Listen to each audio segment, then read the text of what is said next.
Shikues të nderuar, ju përshëndes, jemi në minutat editarit informativ në RTS Gjirokastra, kundër të tjera sot, do të keni mundësinë të ndiqni. Ka nisur këtë të hënë procesi i plotësimit të formularit A1, përmes të cilit nxënësit përcaktojnë lëndët me zgjedhje për provimet e maturës shtetërore 2026. Ministri i Arsimit Mirela Kumbaro është drejtuar maturantëve me një mesazh informues dhe motivues, ku nënvizon se zgjedhja e lëndëve ndikon drejt për drejt në orientimin akademik dhe studimet e mëtejshme. Pas rreshjeve intensive të muajit janar, Bashkia Tepelen po përballet me dëme të konsiderueshme në sektorin e bujqësisë dhe infrastrukturë. Mbi 100 hektar tokë bujqësore janë dëmtuar, ndërsa procesi i vlerësimit të dëmeve vijon ende nga instancat përkatëse. Bashki Dropull dhe Finiq të krijuara nga reforma administrative territoriale e vitit 2014 janë në fokus të debatit për riorganizimin e pushtetit vendor. Deputeti Vasil Llajo, antar i Komisionit Parlamentar për Reformën Territoriale, tha se përfaqësimi i minoritetit etnik grek në komision është një element i rëndësishëm në këtë proces. Turizmi vijon të jetë një nga burimet kryesore të ekonomisë në qarkun e Gjirokastrës. Ekspertët e ekonomisë theksojnë se rritja e çmimeve në biznese ka ndikuar negativisht në shpenzimet e turistëve, duke sjellë ulje të ardhurave për ekonominë lokale. Ju njohim tani më gjërësisht. Ka nisur këtë të hënë procesi i plotësimit të formularit A1, përmes të cilit nxënësit përcaktojnë lëndët me zgjedhje për provimet e maturës shtetërore 2026. Ministri i Arsimit Mirela Kumbaro është drejtuar maturantëve me një mesazh informues dhe motivues, ku nënvizon se zgjedhja e lëndëve ndikon drejt për drejt në orientimin akademik dhe studimet e mëtejshme. Ministri i Arsimit Mirela Kumbaro është drejtuar sot maturantëve me një mesazh informues dhe motivues, duke bërë me dije se nga sot ka nisur procesi i plotësimit të formularit A1, përmes të cilit nxënësit përcaktojnë lëndët me zgjedhje për provimet e maturës shtetërore 2026. Në fjalën e saj, ministria theksoi rëndësinë e këtij vendimi, duke nënvizuar se zgjedhja e lëndëve ndikon drejt për drejt në orientimin akademik dhe studimet e mëtejshme. Ajo bëri thirrje maturantëve të mos e marrin këtë vendim në mënyrë të nxituar. Është një zgjedhje e rëndësishme, nuk duhet me i lënë rastësisë se çfarë do të bëni në qershor, sepse lëndët që ju do të zgjidhni në një farë mënyrë ju orientojnë drejt fazës tjetër, atë të studimeve të larta për ata që do të vendosin të vijojnë studimet në universitet. Prandaj, këtë vendim të rëndësishëm mendojeni mirë, këshilloni me mësuesët tuaj, këshilloni dhe me prindrit, sepse kjo do të përcaktojë në një farë mënyrë studimet e mëtejshme. Për ata që nuk janë maturant të këtij viti, por të viteve të mëparshme, është formulari A1Z. I njohur edhe ky për të gjithë ata që ndjekin procesin. Po mirë është ta kujtojmë që për këtë të dytën ka vetëm 2 data në dispozicion. Prandaj, kemi postuar tashmë dhe kemi bërë të njohur për të gjithë aplikuesit sipas drejtorive rajonale arsimore. Në datën 2, 3 dhe 4 në Tiranë, Durrës dhe Fier. Në datën 5, 6 dhe 9 në Korçë, Lezhë, do të jenë të gjithë në dispozicion për t'ju asistuar, për t'ju ndihmuar që nga mësuesit, drejtuesit e shkollave, drejtuesit e zyrave arsimore dhe të drejtorive rajonale. Dhe njëherë, kujtes, për formularin A1Z janë 2 data në dispozicion për të gjithë Republikën, data 10 dhe 11 shkuar. Ju urojmë me zemër sukseset, bëni zgjidhjen e dur në kohën e dur, për të ardhmen që ju dëshironi. Provimet e maturës shtetërore 2026 do të startojnë më 2 qershor me gjuhën e huaj, për të vazhduar me gjuhën shqipe dhe letërsinë në 9 qershor, matematikën më 16 dhe provimin me zgjedhje në 23 qershor. Pas rreshjeve intensive të muajit janar, Bashkia Tepelen po përballet me dëme të konsiderueshme në sektorin e bujqësisë dhe infrastrukturë. Mbi 100 hektar tokë bujqësore janë dëmtuar, ndërsa procesi i vlerësimit të dëmeve vijon ende nga instancat përkatëse. Rreshtet intensive të muajit janar shkaktuan dëme të konsiderueshme edhe në Bashkinë Tepelen, duke prekur infrastrukturën tokat bujqësore dhe duke sjellë fenomene erozioni në disa zona. Aktualisht, strukturat përkatëse janë në terren dhe po punohet për rehabilitimin e problematikave të konstatuara. Patëm dëme të mëdha në infrastrukturë dhe dëme në toka bujqësore. Dëmet në infrastrukturë, kryesisht në njësinë administrative qendër dhe në fshatrat Dukaj, Turan, Salari, Peshtan dhe Ormo. kemi shumë shkarje toke për shkak të prurjeve të mëdha, intensive. Bashkia Tepelen, me gjitha strukturat e veta, ka qenë në ndjekje të çdo problemi, duke eliminuar rast pas rasti me mjetet që pati, por ka marrë dhe mjetet të tjera në mbështetje për arsye sepse nuk përballoheshin dot gjitha këto vështirësi, dëmet të u shkaktuan dhe në rrugët rurale dhe në rrugët nacionale. Sa i përket sektorit të bujqësisë, janë dëmtuar mbi 1 hektar tokë bujqësore në pronësi të 12 familjeve, ku sipërfaqet e prekura ishin kryesisht të mbjella me pemtari, drithra dhe kultura të tjera. Që tani kanë bërë aplikimet 12 familje, të cilat kanë përmbytje mbi 1 hektar tokë, secili të mbjella me drithra dhe me pemë frutore. Bashkia Tepelen ka ngriti grupin që bënde verifikimin dhe do bën edhe vlerësimet. Procesi vlerësimit të dëmeve vijone ende pasi në disa zona situata ka qenë e vështirë për të verifikuar për shkak se uji nuk ishte tërhequr plotësisht nga tokat e përmbytura. Bashkitë Dropull dhe Finiq të krijuara nga reforma administrative territoriale e vitit 2014 janë në fokus të debatit për riorganizimin e pushtetit vendor. Deputeti Vasil Llajo, antar i Komisionit Parlamentar për Reformën Territoriale, tha se përfaqësimi i minoritetit etnik grek në komision është një element i rëndësishëm në këtë proces. Reforma territoriale mbetet një çështje kyçe për dy bashki, të cilat për vitin 2026 kanë një buxhet të përbashkët prej 9 milion eurosh dhe 395 të punësuar. Reforma administrative territoriale e vitit 2014 krijoi Bashkitë e Dropull dhe të Finiqit, përkatësisht në qarket e Gjirokastës dhe të Vlorës. Këto njësi vendore banojnë kryesisht nga anëtarë të minoritetit etnik grek, kufizojnë me njëra tjetrën dhe shtrihen në një territor mbi 911 km2. Dropulli me 467 km2 dhe Finiqi me 444 km2. Të dyja bashkitë së bashku shënojnë një popullsi të regjistruar prej 62.000 banorësh, respektivisht Dropulli me 23.000 banorë dhe Finiqi me 39.000 banorë. Jetojnë në 99 fshatra dhe janë të organizuar në 8 njësi administrative. Me krijimin e Komisionit Parlamentar për Reformën Territoriale, banorët e këtyre njësive vendore janë në akt për mbërvajtjen e organizimit administrativ, duke pasur parasysh shtrijen gjeografike dhe reliefin e thyer malor në 50% të numrit të fshatrave. Janë pjesëmarrës në mbledhjet që janë bërë, jo vetëm për të plotësuar numrin, por mbi të gjitha të ndjek me kujdes se çfarë do të thuhet, çfarë do të hidhet në tavolinë për këtë reformë. Dhe që në mbledhjen e parë të këtij komisionit unë kërkova të respektojnë konventat europiane mbi të drejtat e njerëzit dhe mbi të drejtat e minoriteteve, që presupozon që neve dy bashkitë e minoritetit grek, që është Bashkia e Finiqit dhe Bashkia e Dropullit, të ruajnë vlerat e tyre kulturore, fetare, etnike dhe gjitha këto të bëjnë që të jenë konform konventave europiane.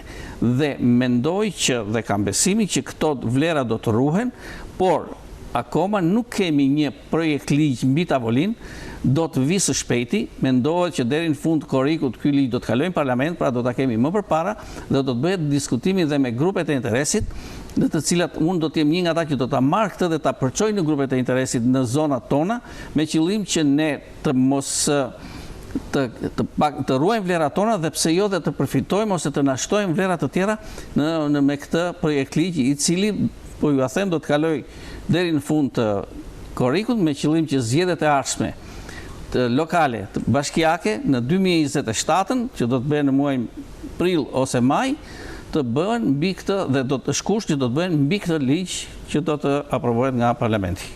Minoriteti etnik grek ka dhe një përfaqësues të dytë në Komisionin Parlamentar për Reformën Territoriale, deputetin Vangel Dule, kryetari i Partisë Bashkimit për Drejtat e Njerëzit. Unë kam qenë me Evangelin miq dhe kemi diskutuar dhe si grupe interesi përpara se të merresha me politikë. Dhe jo tashmë është kjo është edhe si e diktueshme, si me thënë që për të ditur më mirë se kur të jetë reforma territoriale, të hymë në brendësi të kësaj reforme, si me thënë të shohim edhe imtësirat e kësaj strukture të re që do të ngrihet për gjitha bashkitë. Por ajo, meqense ne jemi të dy përfaqësues të minoritetit, ne mundohemi të jemi shumë afër dhe shumë pranë njëri tjetrit, sepse reforma territoriale nuk kanë ngjyra politike dhe për fat neve kjo na bashkon të dy që të mundohemi të nxjerrim atë që është produkti më i mirë. Ne të dy do të zbresim dhe do të bëjmë grupet e interesit dhe do të informojmë që nga kryetarët e bashkive apo dhe grupet e tjera me qëllim që ne të nxjerrim në këtë reformë atë që është produkti më i mirë i mundshëm për bashkitë tona. Buxheti vjetor për 2026 në dyja bashkitë arrin 9 milion euro dhe numri të punësuarve është 395. Që prej vitit 2025, vajzat mbi 13 vjeç në Tepelen po vaksinojnë ndaj HPV-s, ndërsa nga janari 2026 vaksinimi është zgjeruar edhe për djemt të së njëjtës moshë. Sipas të dhënave zyrtare, deri tani janë kryer 22 doza për vajzat 13 deri në 22 vjeç, ndërkohë që po punohet për ndërgjegjësim dhe vaksinimin e djemve të cilët e kanë kryer në masë më të vogël. Në bashkinë e Tepelenës, që prej vitit 2025 ka nisur vaksinimi ndaj HPV për vajzat mbi 13 vjeç, ndërsa që prej janarit të 2026 vaksina është futur në kalendar edhe për djemtë të njëjtës moshë, në kuadër të masave për parandalimin e kancerit të qafës së mitrës dhe sëmundjeve të tjera që lidhen me virusin HPV. Sipas të dhënave zyrtare nga Njësia Vendore e Kujdesit Shëndetësor në Tepelen, deri tani janë kryer 22 doza të kësaj vaksine për vajzat në moshën 13 deri në 22 vjeç, ndërsa aktualisht po punohet për ndërgjegjësimin e djemve, të cilët janë më të pakët në numër në kryerjen e kësaj vaksine. Ne jemi në kontakt të vazhdueshëm me fëmijët, duke përfshirë edhe vajzat edhe djemt. Gjatë 2025 mund të themi që janë kryer 22 doza të vaksinës HPV të vajzat të grup moshave të ndryshme 13-20 vjeç. Ndërsa nga 1 janari 2026 është futur edhe në kalendarin e vaksinimit për djemt e moshës 13 vjeç.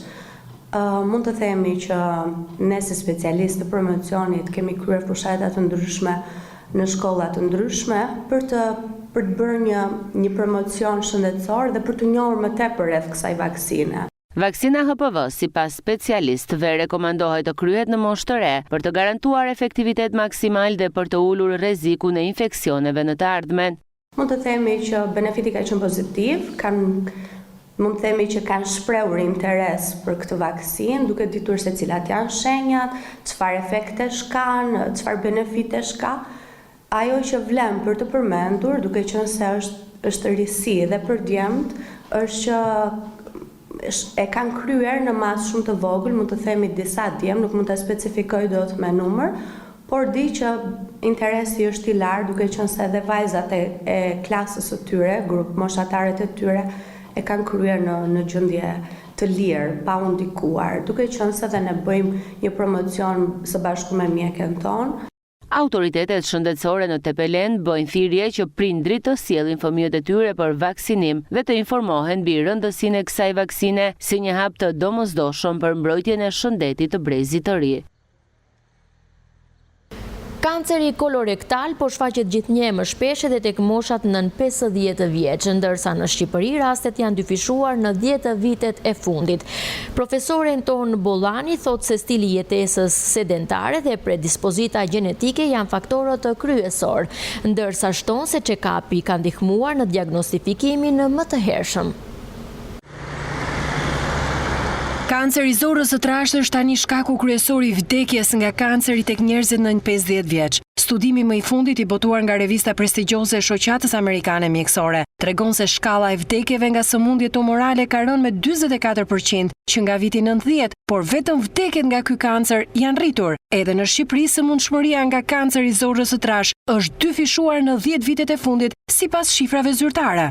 E vërteta është që rastet me kancer të zorrës së trashtë, sidomos këtë 10 vjeçarin e fundit kanë pasur një rritje.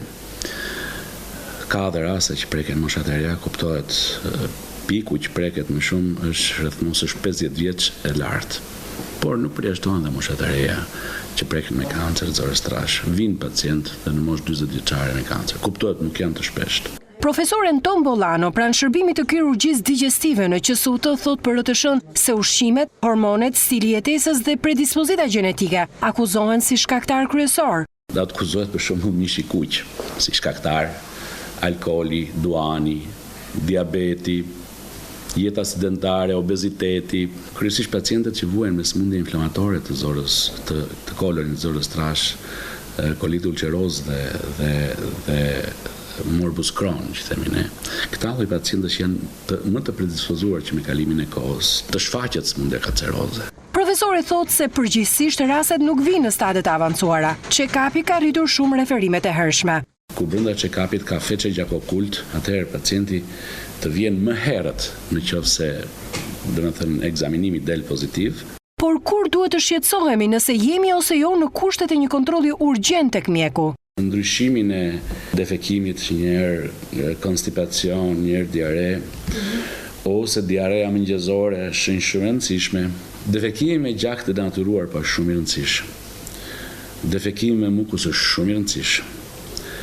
Rënja në peshë dhe anemia janë element goxha të rëndësishëm që shfaqen pacient. Trashëgimia po ashtu.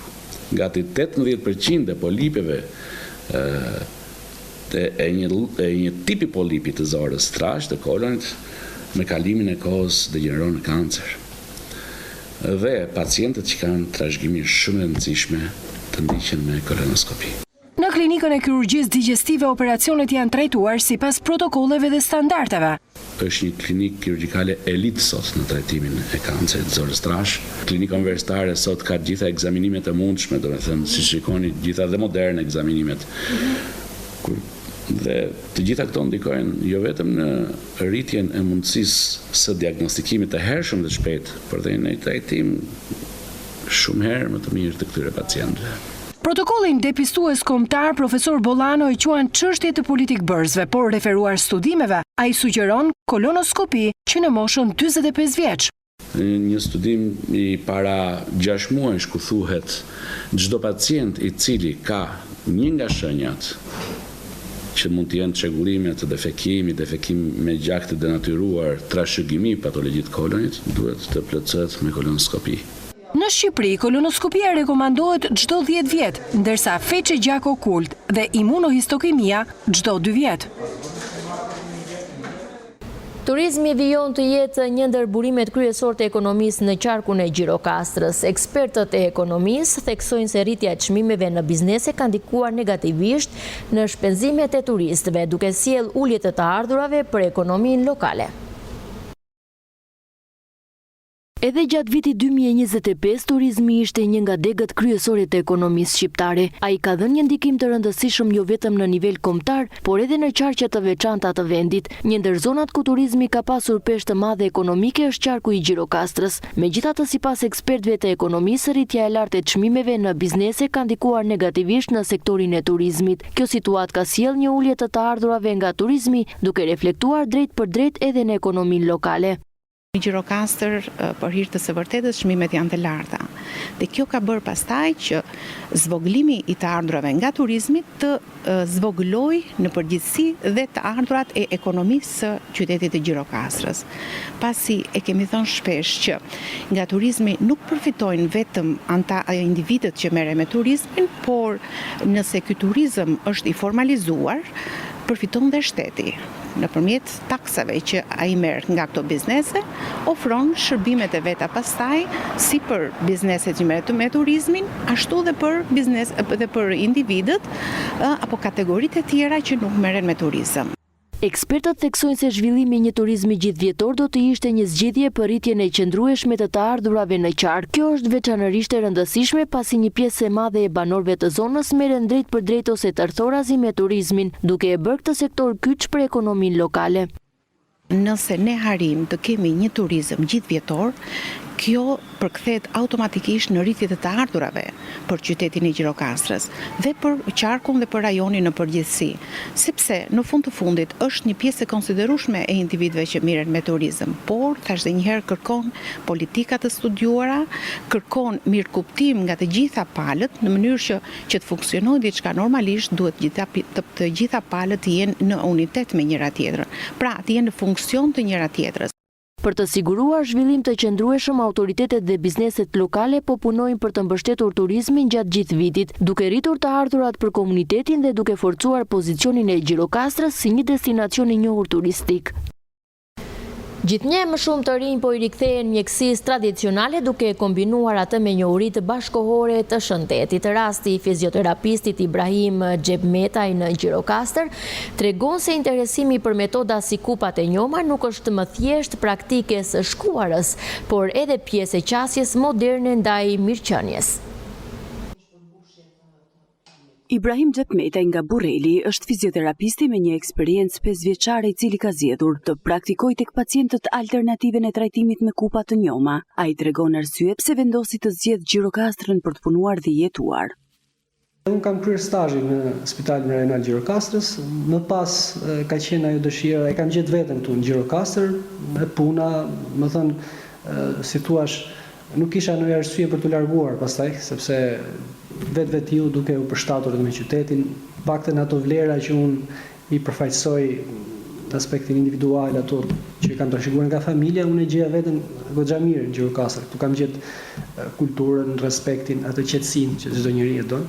Botërisht është praktik 4-5 vjeçare, që nga kinezët, egjiptianët e lashtë, dhe më konkretisht unë praktikoj hijamën, pra është terapia e kupave të njoma, sepse këtu në Gjirokastër, për shembull, njihen kupat e thata ose kupat me djegje me zjarr, që përdoren për ftohje etj. Dhe unë i kam parë si një alternativë shumë efektive në punën time dhe i përdor.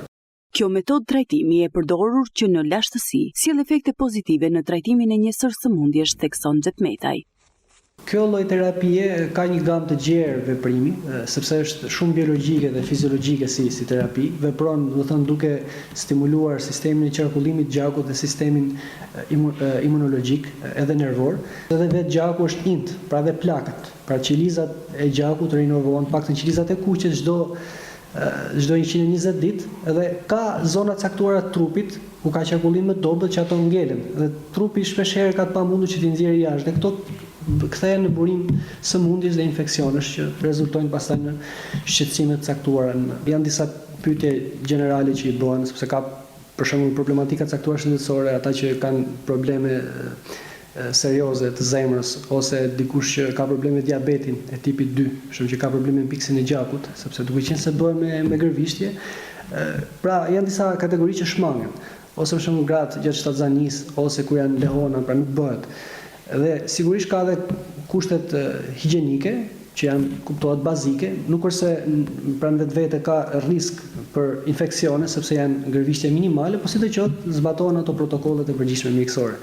Sipas tij, kënaqësia është e padiskutueshme, u sheh pacient duke shënuar përmirësim të dukshëm në shëndetin e tyre. Normalisht kjo të kalit në profesion, mëson shumë gjëra, të krijon raporte me njerëzit, me familjarët, po sidomos me pacientët, sidomos gjatë duke qenë se merren me rastet të rënda, për shembull me paraliza, të kërkojnë kohë më gjatë rehabilitimi, jenë në kontakt vazhdueshëm çdo ditë, takon pacientin. Edhe është si ajo rrugtimi i gjatë që e nis me hapin e parë dhe synon të shkosh tek pra nga aja tek zhoja, dhe gjithë ai rrugtimi në vetvete shijon kur shikon përmirësimin ditë pas dite të pacientit. Historia e Ibrahim Xhepmetaj është një dëshmi se pasioni për kushtimi dhe besimi në profesion janë çelësi i suksesit, duke treguar se moshë e re nuk është pengesë, por forcë për të ndërtuar një rrugë të sigurt dhe drejt të ardhmës. Eurovision po afrohet dhe kënga që do të përfaqësojë Shqipërinë po promovohet në shtete të ndryshme pjesëmarrëse. Këngëtari Alisi ishte mbrëm i ftuar special në festivalin e Bullgarisë ku bëri një paraqitje të shkëlqyer të këngës Nan. За нас е удоволствие да посрещнем Алис! Këngëtari Alis, fituesi i festivalit të këngës në RTS dhe që do të përfaqësojë Shqipërinë në finalen e Eurovision, ishte i ftuar special në festivalin bullgar.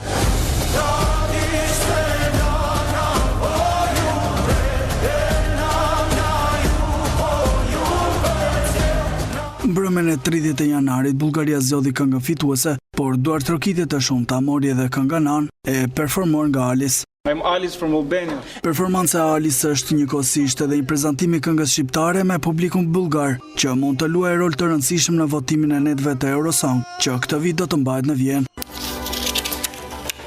Albania and Alice. Shorti ka përcaktuar Shqipërinë për të performuar në gjysmëfinalen e dytë më 14 maj, që pas marrjes së fitores në festivalin e këngës, Alice dhe stafi i tij kanë vijuar promovimin e këngës Nan, këngë që edhe në rrjetet sociale po prezantohet në gjuhë të ndryshme të shteteve që do të kenë të drejtë vote në Eurosong. Ishim në minutat e ditarit informativ në RTS Gjirokastra. Unë ju falenderoj për vëmendjen, ju uroj shikim të këndshëm të programeve tona në vijim. Bashkë miru pafshim.